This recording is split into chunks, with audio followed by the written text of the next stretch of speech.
Pois é, pessoal. O início do ciclo de queda da Selic começou. Se você acompanha a nossa carteira há um pouco mais de tempo, você já percebeu e a gente falou nos nossos relatórios que nós estávamos nos preparando para esse momento e para esse novo cenário. Mas e agora? O que fazer? É hora de comprar fundo de papel ou é hora de comprar fundo de tijolo? Bom, a nossa carteira recomendada, a atualização agora de agosto, já está no ar e eu vou mostrar para vocês o que nós vamos fazer.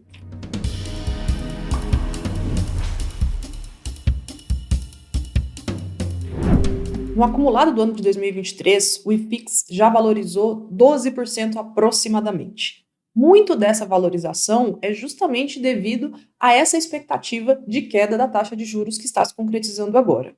Pois é, mas e aí? O que isso muda para quem está investindo mais para o longo prazo? Bom, o ritmo dos cortes e como a inflação se comportará serão importantíssimos para que esse ciclo se consolide e que ele realmente traga uma queda mais significativa nos juros. Mas a pergunta que eu fiz no começo do vídeo permanece. Mas e agora? E aí, o que fazer com a nossa carteira de fundos imobiliários? O que muda na estratégia? Inclusive, no começo do mês de julho, nós fizemos algumas alterações importantes na carteira. Se você quiser acompanhar o card, eu vou deixar aqui para você entender justamente quais foram as nossas estratégias e por que nós fizemos essas alterações. É importantíssimo que você assista esse vídeo para entender o que nós vamos fazer agora.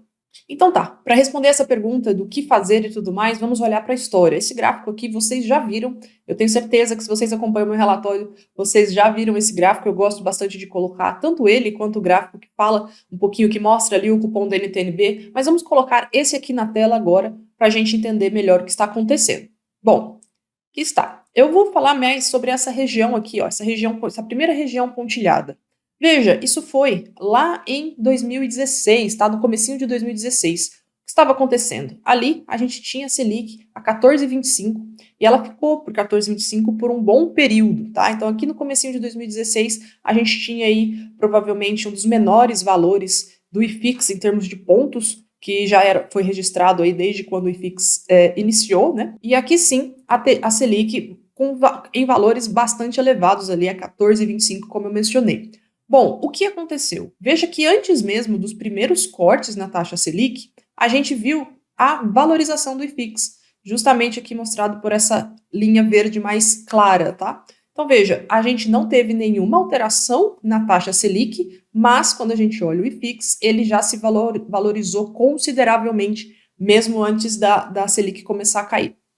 Por quê? Justamente por conta das expectativas das taxas de juros. O mercado já estava imaginando que viriam aqui alguns ciclos, né, algumas reuniões de sucessivas quedas nos juros. E veja que foi realmente o que aconteceu. Só que quando a Selic começou realmente a cair, aí sim esse movimento de alta se consolidou. Aqui nós podemos fazer uma analogia sobre o que aconteceu agora, em julho de 2023, ali, desde, na verdade, do início de 2023.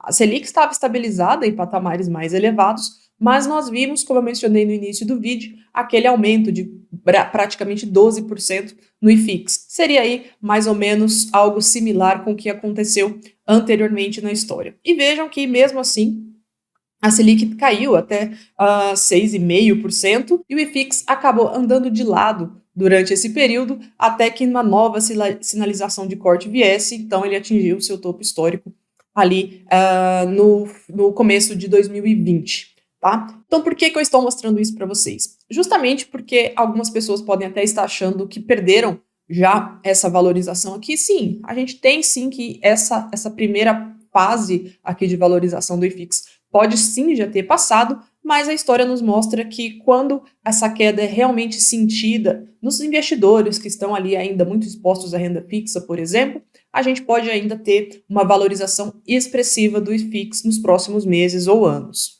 Bom, então o que nós vamos fazer na carteira? A nossa composição setorial, ela permanece inalterada. Nós já fizemos as alterações que a gente julgou importantes para que esse novo ciclo, né, com esse novo ciclo, a carteira conseguisse acompanhar e apresentar um bom desempenho. Como que ela está hoje? Bom, a gente tem aí 30% em fundos de recebíveis, 20% em fundos de logística, 10% em fundos de lajes, 10% em shopping centers, 10% em um FOF e mais 10% no setor híbrido ali, que também é um fundo de tijolo nesse caso. Nesses últimos rebalanceamentos que nós fizemos na carteira, A gente passou, no começo da carteira ali, que a gente estava passando por um momento muito bom para os fundos de papel, a gente chegou a ter 50% em fundos de papel, agora nós estamos com 30% em fundos de papel.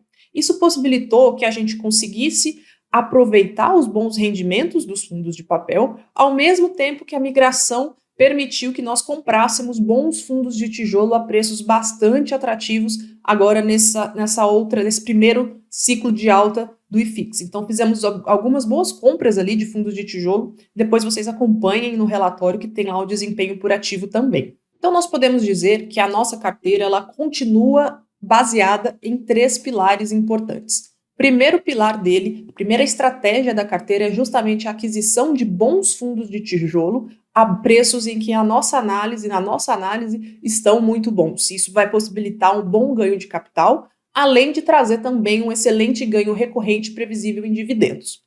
O segundo pilar está na aquisição de ativos de fundos de recebíveis com baixo a moderado risco de crédito. Então, são aqueles ativos que vão possibilitar um incremento do valor dos dividendos, porque os fundos de papel acabam pagando dividendos mensais superiores, mas sem aumentar exageradamente o nível de risco da carteira. Então, é uma carteira que não assume muito risco em fundos de papel especificamente. E aí, o terceiro pilar, a terceira estratégia da carteira recomendada, acaba sendo a aquisição de bons FOFs com deságio. O que eu quero dizer com bons FOFs? São FOFs que têm uma gestão bastante ativa, capaz de visualizar bons momentos e boas trocas ali no mercado secundário e que atualmente estejam alocados ou que estejam pelo menos alocando a bons preços em fundos de tijolo. Então, FOFs que têm uma carteira boa de bons ativos, principalmente em fundos de tijolo, que é o que nós acreditamos que serão os melhores desempenhos ali agora para esse segundo semestre de 2023 e também 2024. Bom, vamos falar do desempenho da carteira, então. Desde a nossa última atualização, a carteira subiu 1,46%, e aí, em comparação ao IFIX, o IFIX subiu nesse mesmo período 0,5%. Então, nós continuamos entregando resultados consistentemente acima do IFIX, que é o principal índice de referência que temos no mercado hoje. Bom, na nossa última revisão, nós incluímos 2 fundos de tijolo, que foi o BRCO e o JCRE.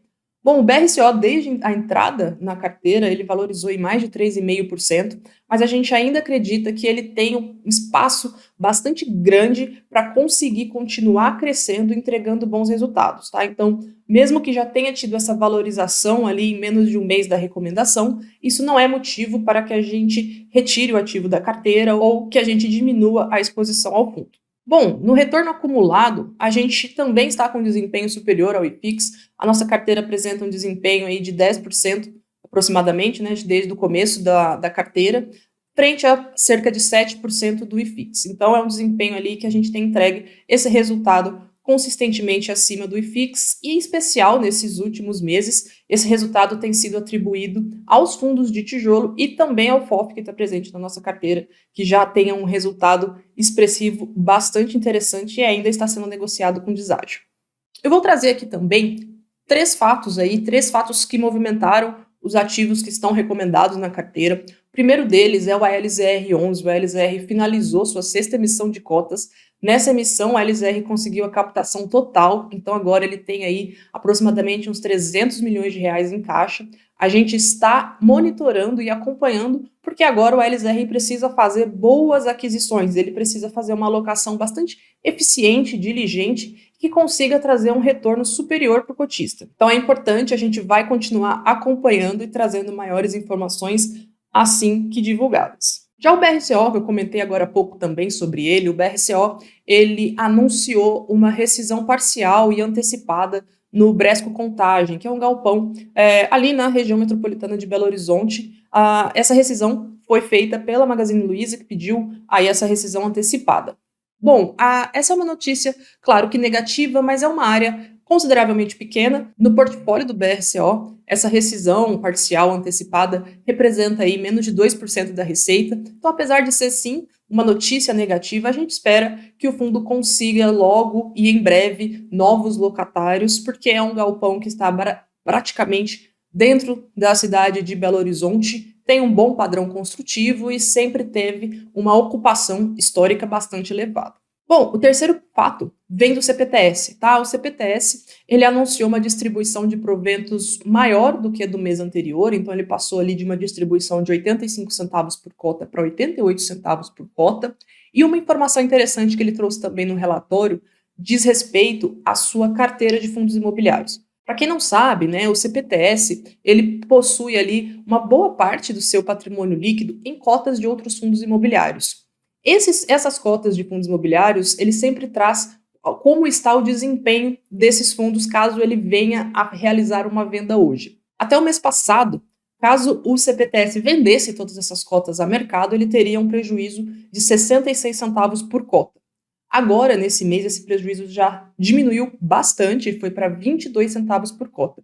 Isso mostra que esses fundos que ele investe se valorizou no mercado e isso também explica os bons desempenhos que os FOFs estão tendo agora nesses últimos meses. Então, é justamente por conta disso. Você consegue comprar um pouco mais barato e aí, quando o mercado volta a subir, o fundo consegue vender essas cotas com determinado lucro, então distribui para os seus cotistas. Bom, então agora eu convido você a baixar o relatório completo aí da carteira recomendada. Você terá acesso à lista de ativos recomendados e também a todas as análises desses fundos. O link para você fazer um download está logo aqui na descrição desse vídeo. Você vai se cadastrar no site da IK Research, esse cadastro é gratuito, então você vai ter acesso a esse relatório e a outros muitos materiais que nós produzimos lá diariamente. Um forte abraço e até a próxima!